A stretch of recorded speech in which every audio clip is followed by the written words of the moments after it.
안녕하세요. 8월 8일 날마다 죽게로 큐티 가이드입니다. 함께 나눌 본문은 로마서 2장 12절부터 16절까지 본문입니다. 내용 관찰부터 같이 살펴보겠습니다. 1번, 율법 없이 범죄한 자는 어떻게 됩니까? 12절, 무릇 율법 없이 범죄한 자는 또한 율법 없이 망하고 무릇 율법이 있고 범죄한 자는 율법으로 말미암아 심판을 받느니라. 율법이 없이 범죄한 자라고 이야기하는 이 표현은요, 유대인들이 아니라 이방인들을 이야기하는 것입니다. 그들이 유대인과 같은 율법을 모른다고 해서 하나님의 심판을 피해갈 수 있느냐? 그렇지 않다라는 거예요.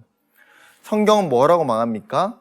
그들이 율법 없음으로 말미암아 망하게 된다고 이야기합니다. 여기서 망한다라고 하는 이 단어는 멸망하다, 파괴된다라는 뜻을 가지고 있습니다. 단순히 그들이 육체적으로 죽는 것이 아니라 영원히 멸망한다는 것을 의미하는 것이죠. 그러면서 12절에는 이 이방인과 유대인들을 대조적으로 다루면서 결국에는 그 하나님의 심판의 보편성을 가르쳐 주고 있다는 것입니다. 두 번째입니다. 하나님 앞에 의롭다 하심을 얻은 자는 어떤 사람입니까? 13절을 읽어보면요, 하나님 앞에서는 율법을 듣는 자가 의인이 아니요 오직 율법을 행하는 자라야 의롭다 하심을 얻으리니.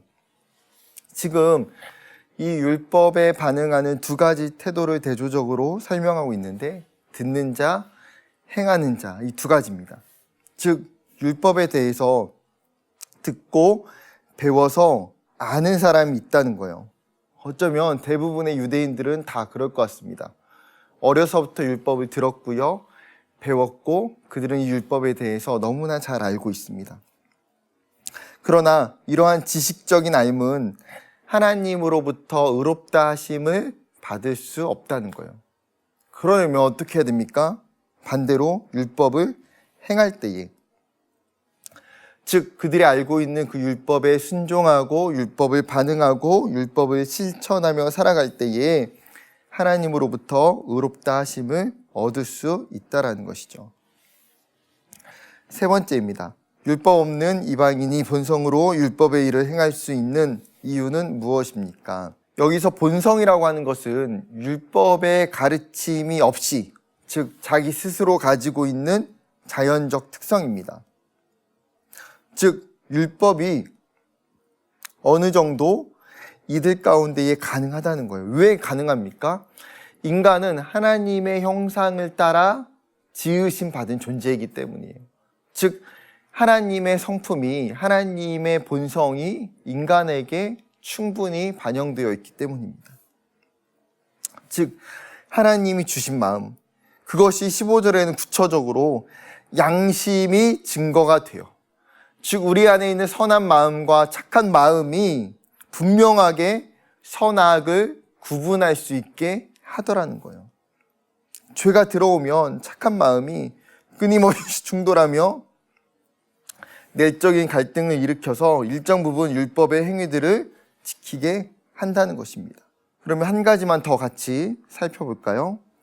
5번, 나는 말씀을 듣는 사람입니까? 말씀을 행하는 사람입니까? 지금 내가 지킬 수 있는 하나님의 말씀이 무엇인지 생각해보고 실천합시다.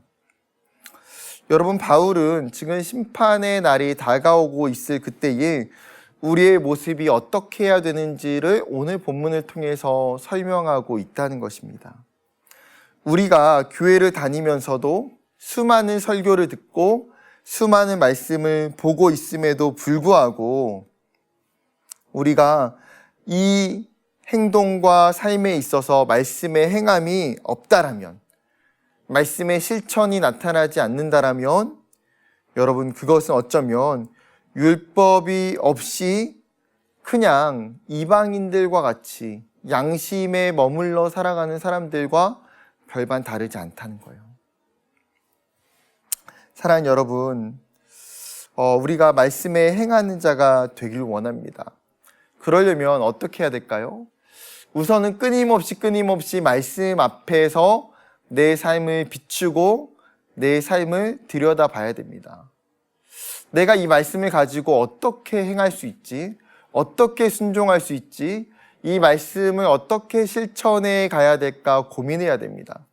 그리고 아주 작은 것, 실천적이고 구체적이고 현실 가능한 그 부분 가운데에 그 말씀을 대입하고 그 말씀에 따라 살아가는 연습을 하는 거예요.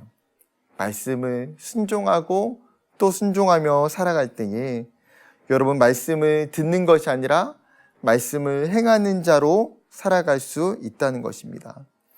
여러분 오늘 하루를 돌아보면서 하나님이 주신 말씀 가운데 내가 무엇을 행하고 살아야 되는지, 말씀을 내가 어떻게 행하고 살아야 되는지를 함께 또 기도하고 생각해보는 오늘 하루가 되기를 주님의 이름으로 축복합니다. 감사합니다.